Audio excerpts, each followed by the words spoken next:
Aí pessoal, iniciamos mais uma aula de geografia, né, com o tema de hoje, os fluxos de ideias e informação e as cidades globais. Gente, após assistir essa aula, espero que essa aula contribua, né, para mais um período aí de ensinamento à distância, né, mais uma semana.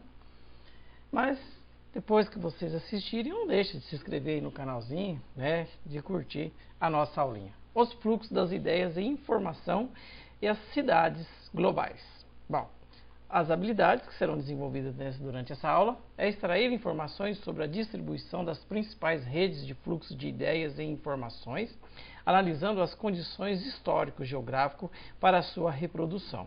Extrair informações relevantes de mapas temáticos e a anamorfose, né? Isso vai aparecer nas atividades que será entregue para vocês também, para identificar e localizar as denominadas cidades globais e suas áreas de influência. Então vamos lá. Gente, então, como vocês observam a imagem, o que nós chamamos de Revolução Industrial, fase 1, 2, 3 e a fase 4. Ou melhor, né, para muitos, a terceira Revolução Industrial, que é a revolução do conhecimento, a revolução da informação.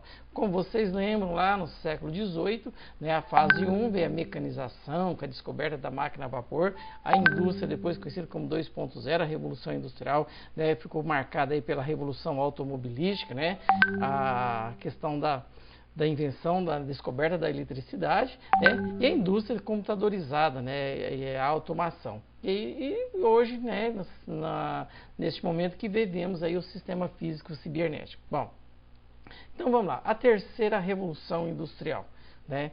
Fluxos de informação corretas e oportunas são todos os recursos mais valiosos da organização, pois elas podem aumentar a eficácia dos processos organizacionais. Elas servem tanto interna quanto externa para aumentar a competitividade. Então, gente, hoje a competitividade que nós observamos na sociedade, na organização do espaço, é a busca por conhecimento, é a busca fazer com que você esteja aí sempre atualizado, né, se tratando aí de questões de informação.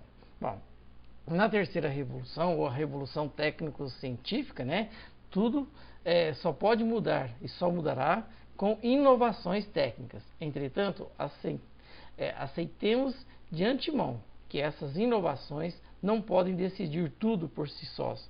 O caso privilegiado da Inglaterra vai, né, prová-lo. Então, gente, é lógico que hoje nós observamos, inclusive, essa mudança completa, total aí da nossa forma de organização por causa da pandemia.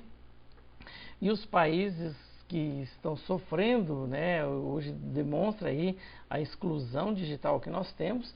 Isso faz com que nós temos uma deficiência muito grande devido à desigualdade socioeconômica em nosso país, ou até mesmo no mundo. É lógico sim, que os países em melhor desenvolvimento, eles estão sobressaindo melhor, eles estão conseguindo atender os seus alunos à distância, né, de forma mais eficaz. Sabemos que nem todos na nossa sociedade têm acesso à internet, têm acesso a computadores, né? Bom, quer dizer, a partir da década de 70, né, foi quando começou o que nós chamamos da terceira revolução industrial. Com novas tecnologias da informação, desenvolvimento da robótica, informática, química fina e tecnologia, mais velocidade nas trocas de informação, velocidade, gente, né?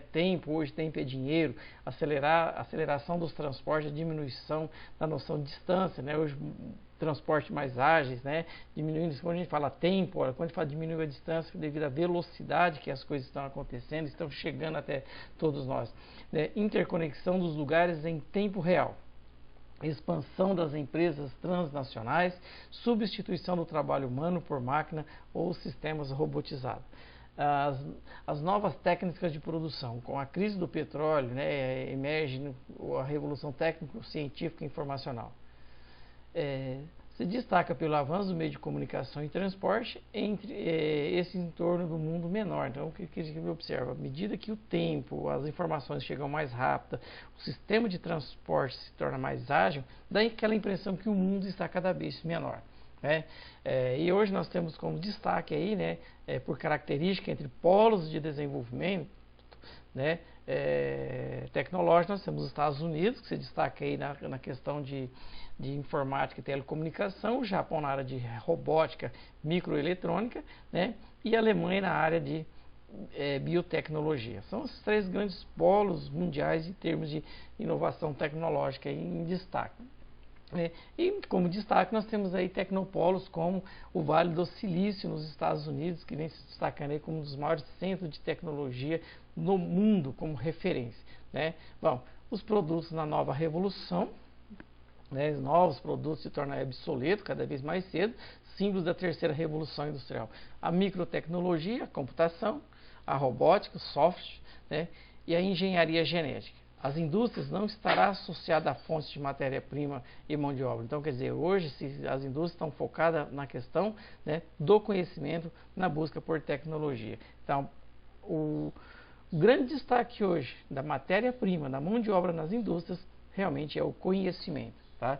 O processo de robotização é maior em países como os Estados Unidos e Japão, né, como já foi apresentado no slide anterior, como polos de tecnologia, principalmente no avanço da tecnologia fina.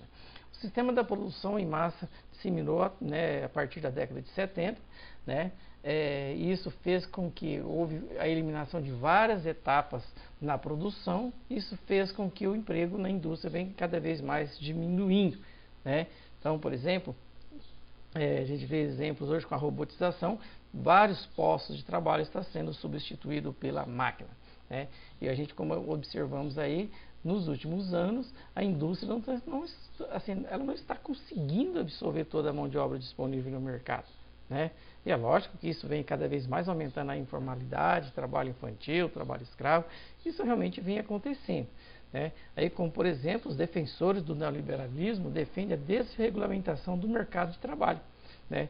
A alteração das legislações trabalhistas, a gente observa isso vem acontecendo em todos os países do mundo, né? E os sindicatos eles vão perdendo uma força cada vez mais, né?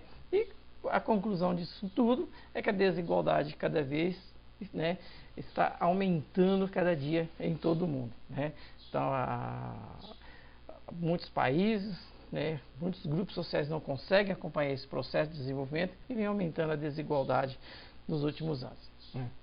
A era da informação são utilizadas para designar os avanços tecnológicos advindos da terceira revolução industrial, que reverberaram na difusão dos ciberespaços, um meio de comunicação instrumentalizada pela informática e pela internet. Dados são códigos que constituem a matéria-prima da informação, sendo ela a informação não trata os dados, representam e transmitem uma mensagem ou representam algum conhecimento. O sistema de informação é um conjunto organizado de elementos que podem ser pessoas, dados, atividades ou recursos materiais em geral, ok? Né? Um sistema de gerenciamento de bancos de dados é um conjunto de programas de softwares, né, que permite os usuários criar, editar, atualizar, armazenar e recuperar dados em tabelas de bancos, né, de dados. Então, gente, isso é o que nós chamamos, né, a fase da revolução da informatização. A internet, que antes era associada a fanáticos por computadores e pesquisadores, ficou popularizada entre diversos tipos de pessoas, fazendo parte dos lares e sendo utilizada por todas as famílias. Então hoje é comum, então a internet hoje é algo que faz parte, parece que as crianças, né, já nascem, né, conhecendo o processo, como ele funciona, né? Parece que uma criança hoje já não precisa mais olhar, explicar para ele assim, olha, isso é a internet, parece que ele já cresce, né, que a gente fala a sociedade do conhecimento, a sociedade da informação, né? Então, quer dizer, essa era do conhecimento, no final da década de 60 surgiu a internet, criada pela ARPANET, com o intuito de interligar dados entre os computadores, período da Guerra Fria, sempre reforçando isso aí. Então, quer dizer, são benefícios que a Guerra Fria trouxe, né, que podemos usufruir hoje, né? Então, como existia essa comunicação entre líderes, né, com seus aliados e segredos de Estado, então um sistema de buscar essa comunicação de forma, né, segura foi a criação da internet, ok? Bom, e em destaque também hoje, nesse momento da Revolução Industrial, nós temos aí a nanotecnologia. Nanotecnologia ou nanotecnia é o estudo de manipulação da matéria numa escala atômica e molecular, né? Criada no Japão, a nanotecnologia busca inovar invenções, aprimorando-se a proporcionando uma melhor vida ao homem, né? Sistema de informações, né? Expressa utilizada para descrever um sistema informacional computadorizado, que é o que está acontecendo, gente. Então, toda essa organização de espaço técnico, científico e informacional.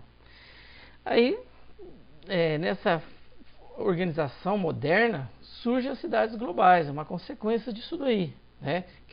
Quais são as cidades globais do mundo? Quais as características dessas cidades globais? Então, toda essa forma de infraestrutura para que essa comunicação de informação, de ideias, né, de conhecimento, algumas cidades pelo mundo afora foram se destacando, né? São características de cidades globais, né?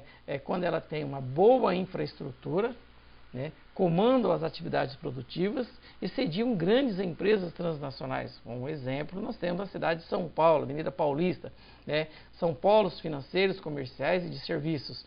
Por elas transita a maior parte do dinheiro que alimenta o mercado financeiro internacionais. Estão integrados à economia global, né? Onde cidades têm aeroportos, redes de hotéis, né? Mobilidade urbana,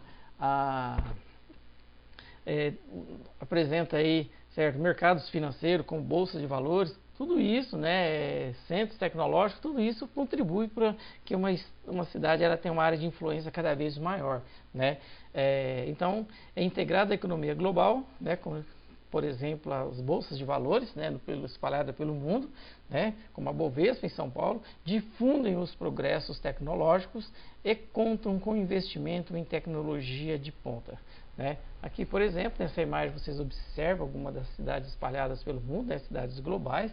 Então, a maior concentração dessas cidades ela aparece aqui na América do Norte, Europa, né, e Ásia. Então, vocês observam que realmente, né, essas cidades elas se destacam pela forma de influência que elas têm sobre o mundo ou sobre as demais cidades. Aqui, por exemplo, nós temos essa classificação de influência que é dividida em alfa, beta e gama, né? Então vocês observam que as cidades de maior influência no mundo em termos de cidades globais, né, elas têm um posicionamento aí classificado em 12 pontos, que é Londres, Nova York, Paris e Tóquio, né?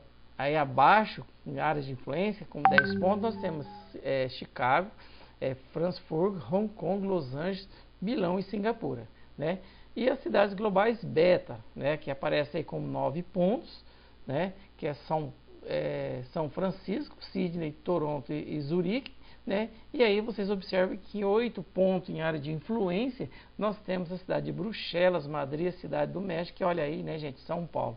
A 7 pontos aparece aí Moscou, Seul, ok? Aí a 6 pontos vocês observam que tem várias classificações, como podemos observar aí, até 4 pontos, tudo bem? Então aí algumas imagens de algumas cidades globais, né? Imagens lindas, né? Tóquio, Londres, olha que imagem bonita essa imagem aqui de São Paulo, ok? Então pessoal, é isso aí, não deixe de se inscrever no canal, espero que nessa revisãozinha de conteúdo aí tenha contribuído legalzinho para mais uma aula de geografia sendo entregue em tempos de pandemia. A gente vai se virando conforme, né, são as nossas condições. Muito obrigado.